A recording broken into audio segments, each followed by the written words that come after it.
Health and family welfare ডিপার্টমেন্টের তরফ থেকে সুরি সদর হসপিটালে একটি নতুন রিক্রুটমেন্ট বিজ্ঞপ্তি প্রকাশ করা হয়েছে, যেখানে আপনারা কিভাবে আবেদন করবেন এবং আবেদন করার পর আপনাদের কী কী সিলেকশন প্রসিডিওর রয়েছে সমস্ত ডিটেলস আজকের এই ভিডিওর মাধ্যমে জানাবো। এবং কারা এলিজিবল রয়েছেন সমস্তটাই এই ভিডিওর মাধ্যমেই আপনারা জানতে পারবেন, তাই ভিডিওটিকে স্কিপ না করে শেষ পর্যন্ত দেখুন। আর যারা চ্যানেলে নতুন রয়েছেন এখনই চ্যানেলটিকে সাবস্ক্রাইব করে পাশের বেল আইকনটিকে অন করে রাখুন। সুরি সদর হসপিটালের সেই অফিসিয়াল বিজ্ঞপ্তি আপনারা এখন দেখতে পাচ্ছেন, যার মেমো নম্বরটা বাঁদিকে এবং ডান দিকে রয়েছে ডেট 29শে এপ্রিল 2024 তারিখে বিজ্ঞপ্তিটি অফিসিয়ালি প্রকাশ করা হয়েছে।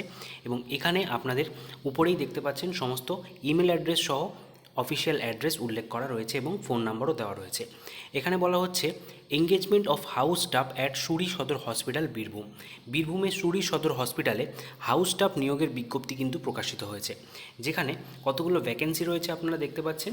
13টা টোটাল কিন্তু ভ্যাকেন্সি এখানে রয়েছে, ঠিক আছে। এবং এখানে আপনাদের যে এলিজিবিলিটি কন্ডিশন সেটাতে বলা হচ্ছে যারা যারা এমবিবিএস প্রার্থী রয়েছেন তারা কিন্তু এখানে এলিজিবল, কেবলমাত্র এমবিবিএস প্রার্থীরাই এখানে আপনারা আবেদন করতে পারবেন।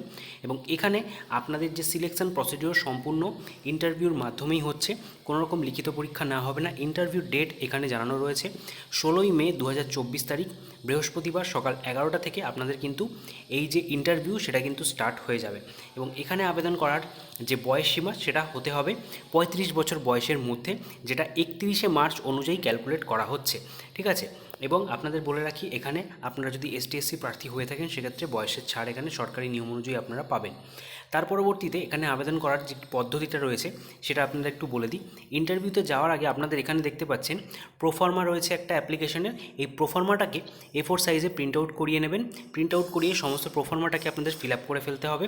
এখানে যেই ডিটেলসগুলো চাওয়া হয়েছে, যেরকম এখানে colour, passport size photograph, name of the candidate, father's name, বিবাহিত মহিলা হয়ে থাকলে আপনারা হাজব্যান্ড নেম দিতে পারেন, সম্পূর্ণ address, contact number, email ID, as 31/3/2024 তারিখ অনুযায়ী কত সেটা উল্লেখ করতে হবে। তার পরবর্তীতে এখানে সমস্ত এলিজিবিলিটি ক্যান্ডিডেটের সমস্ত ডিটেলসটা এখানে দিতে হবে, অর্থাৎ এডুকেশন কোয়ালিফিকেশনের সমস্ত ডিটেলস এবং এমবিবিএসের যে এক্সামিনেশান রয়েছে তার ডিটেলস কিছু দিতে হবে, এখানে চাওয়া রয়েছে, ঠিক আছে। তার পরবর্তীতে আরও কিছু অপশান এখানে রয়েছে, যেরকম ডিপার্টমেন্ট অ্যাপ্লাইড ফর, কোন ডিপার্টমেন্টের জন্য আপনারা আবেদন করছেন, যেরকম general medicine, general surgery or orthopaedics. এটা চয়েস আপনাদের অনুযায়ী আপনারা এটা ফিল আপ করবেন। ফার্স্ট চয়েসে কোনটা রয়েছে, সেকেন্ড চয়েসে কোনটা রয়েছে, থার্ড চয়েস কোনটা রয়েছে, এটা দেওয়ার পর আপনাদের এখানে ডিক্লারেশন, যেখানে ফুল সিগনেচার করতে হবে অ্যাপ্লিক্যান্টের।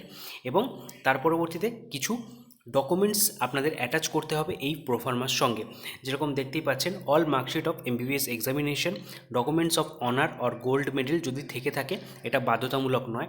তারপরে রয়েছে মাধ্যমিক অর ইকুইভ্যালেন্ট সার্টিফিকেট, এটা হচ্ছে ডেট অফ বার্থের জন্য। তারপরে রয়েছে internship completion certificate, medical registration certificate, এছাড়াও আরও কিছু ডকুমেন্টস এখানে রয়েছে। এই সমস্ত ডকুমেন্টস কিন্তু এর সাথে অ্যাটাচ করে তারপরেই আপনাদের ইন্টারভিউ ভেন্যুতে পৌঁছে যেতে হবে। তো ইন্টারভিউর ভেন্যু এখানে দেখতেই পাচ্ছেন, শ্রী বীরভূম, ওয়েস্ট বেঙ্গল, 7,31,101 এবং ইমেল অ্যাড্রেস সহ এই যে অফিসিয়াল অ্যাড্রেস এখানে কিন্তু দেওয়া রয়েছে। এখানে আপনাদেরকে পৌঁছে যেতে হবে 16ই মে 2024 তারিখ বৃহস্পতিবার সকাল 11টার মধ্যে আপনাদের কিন্তু এই ভেন্যুতে পৌঁছাতে হবে। যারা আপনারা এমবিবিএস প্রার্থী রয়েছেন এই ইন্টারভিউটা অবশ্যই অ্যাটেন্ড করবেন। এই রিলেটেড কোনো রকম কোয়ারি জানার থাকলে অবশ্যই অফিসিয়াল ওয়েবসাইটে ভিজিট করতে পারেন। এছাড়া আমাদের টেলিগ্রাম গ্রুপে যুক্ত হয়ে যাবেন নিত্য নতুন জব আপডেট পাওয়ার জন্য। আপনাদের সাথে দেখা হবে পরবর্তী নতুন ভিডিওতে। ততক্ষণ পর্যন্ত ভালো থাকবেন, সুস্থ থাকবেন। Thank you for watching.